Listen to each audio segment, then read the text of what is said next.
पिता चाहे कितना भी कठोर क्यों ना हो, पर जिस समय बेटी का कन्यादान करता है उस समय हर पिता टूट जाता है।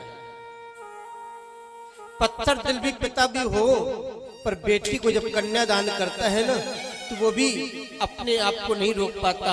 जो विदेह राज महाराज दशरथ थे, जिस समय अपनी पुत्री जानकी का कन्यादान श्री राम को कर रहे थे, तो महाराज दशरथ की क्या, महाराज जनक की क्या स्थिति थी ये कोई नहीं जान सकता। माता सुनैना ने कहा, प्रभु आप ये क्या कर रहे हैं? बेटी विवाह वेदी पर आ रही है और आप भी लाभ कर रहे हैं। महाराज जनक ने कहा, देवी कल तक जो बेटी हमारी थी, जिस बेटी पर हम अपना हक जताते थे, आज जो बेटी किसी और की हो जाएगी। आज से इस बेटी पर जो हमारा हक था, ये बेटी पर हक खत्म हो जाएगा। और पिता कितने महान होते हैं, धन्य है वो पिता जो 22 साल तक 25 साल तक अपनी बेटी को पालते हैं और एक क्षण में उस बेटी को किसी और अनजान व्यक्ति के हवाले कर देते हैं।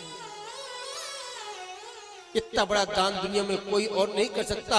आप लाखों रुपए संपत्ति दान कर सकते हैं, लाखों रुपए की संपत्ति का किसी को बांट सकते हैं, मरा कोठी गाड़ी बंगला सब कुछ दान कर सकते हैं, पर धन्य है वो पिता जो अपनी संतान का, जो अपनी कन्या का दान करता है।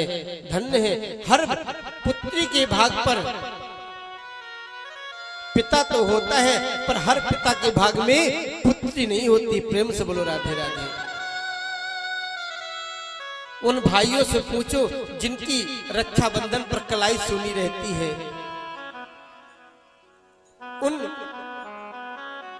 उस पिता से पूछो जब किसी और को कन्यादान करते देखता है तो उस पिता के दिल में क्या बीतती है कि आज अगर मेरी भी कन्या होती तो मैं भी उसका दान करता। जीवन में सबसे बड़ा दान अगर है तो वो है कन्यादान।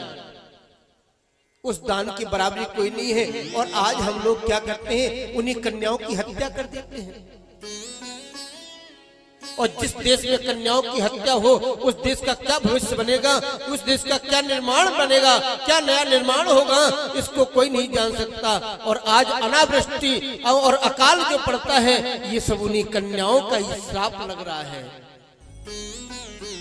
इसलिए कन्याओं की कभी हत्या मत होने देना।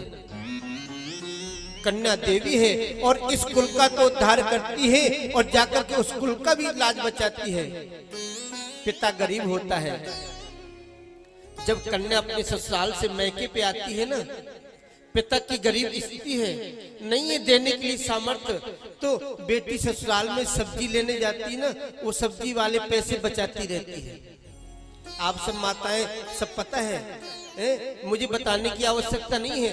2-2 रुपए बचा बचा करके मैके में लेकर के आती हैं और यहाँ पर उन पैसों से एक साड़ी लेकर के और ससुराल में जाकर कहती हैं ये मेरी माँ ने मुझे दिया है।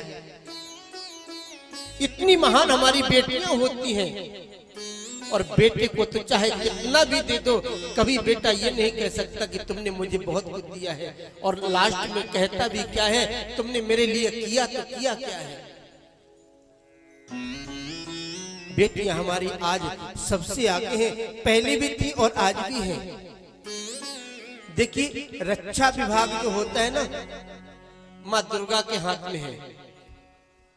देवियां हमारी कोई पीछे नहीं है। रक्षा विभाग माँ दुर्गा के हाथ में है, वित्त मंत्रालय माँ लक्ष्मी के हाथ में है, और विद्या का जो विभाग है, शिक्षा का जो विभाग है, वो माँ सरस्वती के हाथ में है।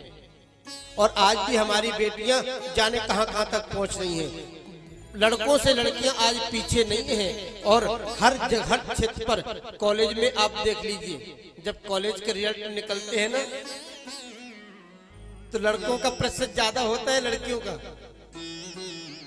हर क्षेत्र में लड़की हमारी आगे है, तो महान है।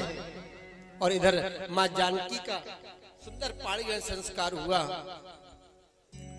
इसके बाद जब विदा का समय आया, विदाई की जब होने लग गई, तो माता जानकी अपनी माँ सुनैना से मिलकर के गले मिलकर के रोने लग गई। माँ अब मैं जा रही हूँ, पिताजी बूढ़े हो गए हैं, उनका ध्यान रखना।